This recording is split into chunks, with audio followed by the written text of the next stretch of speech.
চলে এলাম নতুন একটি রেসিপি নিয়ে। নমস্কার বন্ধুরা, হোম ক্যাপ্টেন চ্যানেলে সকলকে স্বাগত জানিয়ে আজ একটি নতুন অত্যন্ত লোভনীয় মুখরোচক রেসিপি নিয়ে হাজির হচ্ছি।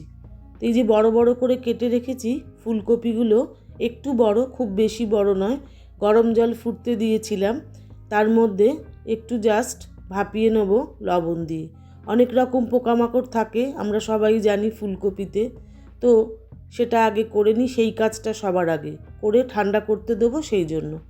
তো হঠাৎ করেই সন্ধেবেলা বায়না উঠে গেল, বলছি পরে, আগে রেসিপিটার কথা বলে নিই।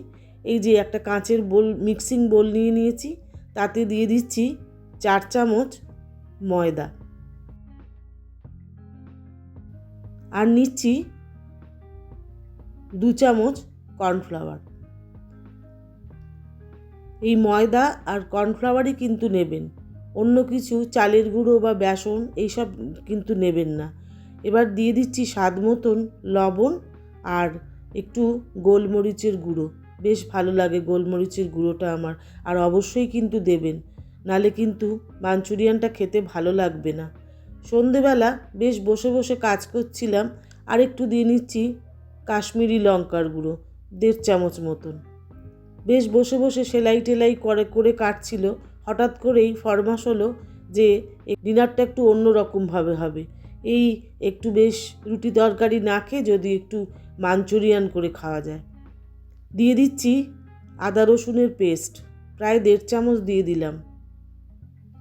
আমার ফুলকপিটা বুঝে আর কি, যতগুলো ভাজবো সেই বুঝে কিন্তু এই আদা রসুনের পেস্টটা দেবেন। এবার জল দিয়ে একটা ব্যাটার তৈরি করে নেব, খুব পাতলাও না আবার খুব ঘনও না, যাতে ফুলকপির গায়ে ব্যাটারটা বেশ মেখে থাকে, ঠিক এইরকম। তো যে কথা বলছিলাম, আচ্ছা শুধু তাই নয়, মাঞ্চুরিয়ান কিন্তু আবার চাউমিন তার সাথে, ঠিক আছে রুটি করে নিলাম, ঝামেলা মিটে গেল, কিন্তু তা না করে বেশ আবার একটু মুখরোচক এটা ওটা এর জোগাড় আছে না বলুন। ঠিক আছে, ঠিক তাই তথাস্তু বলে লেগে পড়লাম রান্নাঘরে। ব্যাটারটা দেখুন কি সুন্দর করে গুলেছি, একদম ঠিক যেরকমটা লাগবে সেরকমটা। একটু রেখে দেবো রেস্টে, বেশ ভালো করে আগে মিশিয়ে নিচ্ছি যাতে কোনো ডেলা বা লাম্প না থাকে, তা নাহলে কিন্তু ভালো হবে না। বেশ মসৃণ করে ব্যাটারটা হাত দিয়ে দিয়ে করে নেব, হাতটাই যেন বেশি ভালো মনে হয় এইসব কাজে। দেখেছেন ব্যাটারের থিকনেসটা খুব বেশি ঘনও নয়, আবার একেবারে পাতলাও নয়। এবার ঢাকা দিয়ে রেখে দিই কিছুক্ষণের জন্য। ওদিকে বোধহয় ফুলকপিটা ভাপানো হয়ে গেছে, কারণ মিনিট 5 তো হয়েই গেছে। এবার তুলে নেব ফুলকপিটা গরম জল থেকে। এমনি খাটনি কিছুই নয়, তবে একটু জোগাড় যন্ত্রটা যদি অন্য কেউ করে দেয় তাহলে একটু কষ্টটা কমে, কিন্তু নিজেকে একটু জোগাড় যন্ত্র করে নিতে গেলে একটু আর কি হ্যাপা, এছাড়া কিছুই না। খুবই সহজ আর ঘরে থাকে মোটামুটি, সেইগুলো দিয়েই হয়ে যাবে। আবারও একটু জল বসিয়ে দিলাম, জলটা ফুটুক। জলটা ফুটতে লেগে গেছে। এবারে কি করব, এই যে চাউমিনের এই প্যাকেটগুলো, এমনি যেগুলো একেবারে নর্মাল যে চাউমিনের প্যাকেট, সেগুলো কেটে রেখেছি, তবে ভাঙাভাঙির কোনো দরকার নেই। এরকম প্যাকেটে যেরকম চৌকো চৌকো থাকে ঠিক এরকমটাই দিয়ে দিলেই হবে। গরম জলে দিয়ে দিলাম, ফুটতে দিলাম। চাউমিনটা কিন্তু বেশিক্ষণ ফুটে নরম হলে চলবে না, তাহলে কিন্তু গলে একেবারে ঘ্যাঁট হয়ে যাবে। তো একটুখানি এই টং দিয়ে বা যার যেরকম থাকে খুন্তি বা কাঁটা চামচ, সেই দিয়ে একটু এরকম করে উঠিয়ে নাড়াচাড়া করে দিলে কিন্তু একেবারে দোকানের মতন চাউমিনটা বড় বড় দেখা যাবে। কেটে দিলে বা ভেঙে দিলে কিন্তু এরম ভালো লাগবে না, মজাটা নষ্ট হয়ে যাবে। এবার দিয়ে দিচ্ছি অল্প কয়েক ফোঁটা সাদা তেল বা হোয়াইট অয়েল, যেটা আমরা নর্মাল যেটা রান্নাঘরে ব্যবহার করি, ভেজিটেবিল অয়েল। এবার হয়ে গেছে মিনিট 2, বেশিক্ষণ একেবারেই নয়। এবার তুলে ফেলছি জল ঝরিয়ে নিলাম। এবারে একটু দিয়ে দিচ্ছি গোলমরিচের গুঁড়ো, সব থেকে বেস্ট হয় জানেন তো এই ধরনের খাবারে একটু গোলমরিচের গুঁড়ো দিলে বেশি ভালো হয়। আর সামান্য 2-4 ফোঁটা সাদা তেলও দিলাম। এই যে ব্যাপারটা থাকে চাউমিনের একটা জড়িয়ে যাওয়ার ব্যাপার, সেটা কিন্তু আর তেলটা দিলে হবে না। এই তেলটা দিলে না ভীষণ সুন্দর ঝরঝরে চাউমিনটা হবে। এবার এরকম ধরনের একটা চাইনিজ কড়াই নিয়ে নিচ্ছি, যাতে করে একেবারে লেগে লেগে আটকে আটকে না যায়। তো যাই হোক, নিয়েছি বেল পেপার, হলুদ yellow bell pepper, green capsicum, আদা কুচনো, কাঁচা লঙ্কা চিড়ে নিয়েছি, আর নিয়েছি বিনস, আর সরু সরু করে কেটে নিয়েছি গাজর। বিনস তো আমাদের লাগেই, আমাদের জানাই আছে। রসুনটা কুচিয়ে রেখেছিলাম বেশ সুন্দর করে, রসুন আর আদাটা দিয়ে দিলাম, আদা কুচনো রসুন কুচনো। খবরদার কিন্তু বাটাবাটি করবেন না চাউমিনে, এরকম সুন্দর করে রসুন আর আদা কুচিয়ে আগে দিতে হবে, ভাজতে হবে। তারপরে বেশ ভাজাটা হয়ে গেলে, রসুনের বেশ গন্ধ উঠেছে, সেরকম অবস্থায় কিন্তু পেঁয়াজ কুচনোগুলো দিয়ে দিতে হবে। বেশ ঝরঝরে পেঁয়াজ কিন্তু আবার চাউমিনে বেশি ভাজলে ভালোই লাগবে না। এবার সর্বপ্রথম দিয়ে দেবো গাজর কুচনোটা, কেননা গাজরটাই তো একটু সেদ্ধ হতে সময় লাগে, সেই কারণে। পেঁয়াজগুলো কিন্তু ঠিক এরকম ধরনের ভাজা হলেই ভালো হবে, একেবারে লাল করে ভাজলে কিন্তু মোটেই ভালো হবে না। এরপরে দিয়ে দিলাম কেটে রাখা বিনসগুলো। এবার দিচ্ছি বিনসগুলো দিয়ে একটু নাড়াচাড়া করে দিয়ে দিলাম ক্যাপসিকাম, যেটা আমি এখানে ইয়ালো বেল পেপারটা ব্যবহার করেছি। আপনারা ঘরে যদি থাকে রেড বেল পেপার সেটাও দিতে পারেন, আবার যদি নাই থাকে একান্তই, তাহলে শুধু ক্যাপসিকাম দিয়েই হয়ে যাবে। আর এই শীতে সকলের ঘরেই ক্যাপসিকাম বিনস গাজর থাকেই। দিয়ে দিলাম অল্প একটু লবণ।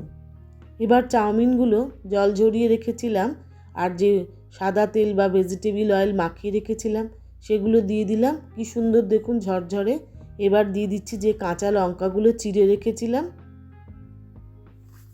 সেগুলো দিয়ে দিলাম। আর এই ধরনের চাইনিজ রেসিপিতে না একটু বেশ কাঁচা লঙ্কা চিরা, তারপরে গোলমরিচের গন্ধ, এগুলো কিন্তু ভীষণ ভালো লাগে। এবার দিয়ে দিচ্ছি গোলমরিচের গুঁড়ো, আর দিয়ে দিচ্ছি একটু সয়া সস। ডার্ক সয়া সসটা আমি ব্যবহার করলাম। একটু বেশ মাঝে মাঝে চাউমিনটা যখন পরিবেশন করব তখন বেশ কিছু কিছু জায়গায় লালচে লালচে থাকবে, কালচে কালচে, আবার বাকিটা সাদা সাদা থাকবে, বেশ দেখতে বেশ ভালো লাগবে। এবার খুব সুন্দর করে ভালো করে নাড়াচাড়া করে নেব, সব কিছু মিশিয়ে নেব। দেখতে হবে চাউমিনটা যেন আবার ভেঙে না যায়। এবারে ব্যাটারটা যে রেস্টে রেখেছিলাম সেই ব্যাটারের মধ্যে ফুলকপিগুলো দিয়ে দিচ্ছি। ফুলকপিগুলো বেশ ঠান্ডাও হয়ে গেছে, ঠিক এরকম হলেই ভালো। দিয়ে দিলাম। এবার ভালো করে চামচের সাহায্যে মাখিয়ে নেব ব্যাটারটা দিয়ে। মাখিয়ে না একটা প্লেটের ওপর তুলে রাখছি। এবার একটা পরিষ্কার কড়াই বসিয়ে নিয়েছি, এবার এগুলো ভাজতে হবে তো, তাই জন্য। এবার যখন থালায় ছড়িয়ে রেখেছি তার ওপর দিয়ে আমি একটু কর্নফ্লাওয়ার দিয়ে নেব, তাহলে বেশ ভাজাটা ঝরঝরে হবে। সামান্য একটু ময়দাও দিলাম। তেলটা গরম হয়ে গেছে, এবার আস্তে আস্তে তেলের ওপরে ফুলকপিগুলো দিয়ে দেবো আর ভালো করে ভেজে নেব। বেশি বেশি করে দেওয়ার দরকার নেই, অল্প অল্প করেই ভেজে নিলেই হবে। পরের ব্যাচ আবারও দিয়ে দিচ্ছি। যদি গুছানো হয়ে যায়, মানে অর্থাৎ যদি জোগাড়টা হয়ে যায়, তাহলে কিন্তু রান্নাটা খুব তাড়াতাড়ি হয়ে যায়। এবার নিয়ে নিচ্ছি একটা বোলের মধ্যে 2 চামচ ভিনিগার আর 2-3 চামচ ডার্ক সয়া সস, আর নিচ্ছি একটু টমেটো সস, টমেটো কেচাপ যাকে বলে, নিয়ে ভালো করে মিশিয়ে নেব। আর একটু জল দিয়ে দিলাম, প্লেন জল দিয়ে একটা ঘোল বানিয়ে রাখলাম। এবার মাঞ্চুরিয়ানটা করে নেব, কারণ ফুলকপিগুলো সব ভাজা হয়ে গেছে। এবার কড়াইতে আবারও একটু সাদা তেল দিয়েছি, 2 শুকনো লঙ্কা দিয়ে দিয়েছি,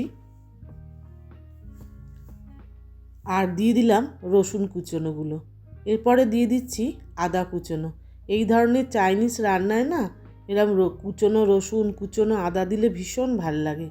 দিয়ে দিলাম একটু কাঁচা লঙ্কাও কুচিয়ে রেখেছিলাম 2-3টে, সেটা দিয়ে দিলাম। এবার যে সসের ঘোলটা বানিয়ে রেখেছি সেটা ঢেলে দিলাম। কিচ্ছু না, খাটনি কিছুই নয়, কিন্তু এই জোগাড় করাটাই। এবার দিয়ে দিচ্ছি গোলমরিচের গুঁড়ো।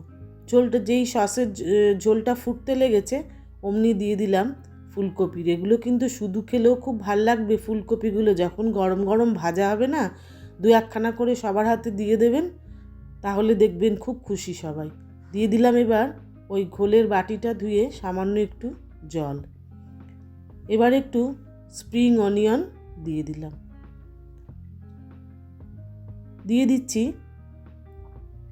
সামান্য একটু 2-4 দানা চিনি। এই চিনিটা কিন্তু লাস্টে একটু দিতেই হবে, কারণ এতগুলো সসের মধ্যে একটু চিনি না পড়লে ভালো লাগবে না। এবার দিয়ে দিলাম কাশ্মীরি লঙ্কার গুঁড়ো আর অল্প একটু লবণ। স্প্রিং অনিয়ন সবটা দিইনি, একটু রেখে দিয়েছিলাম সবার শেষে দেওয়ার জন্য। ভীষণই ভালো লাগবে এই স্প্রিং অনিয়নটা সব শেষে দেওয়ার জন্য। তাহলে আজকে এই লোভনীয় রেসিপিটা দেখে আমাকে একটা সাবস্ক্রাইব করে দেবেন আর একটা লাইক করে দেবেন, আর কমেন্ট করতে কিন্তু মোটেই ভুলবেন না। তাহলে আজকে এই পর্যন্তই থাক। পরের আরেকটি ভিডিওতে আবার নিশ্চয়ই দেখা হচ্ছে।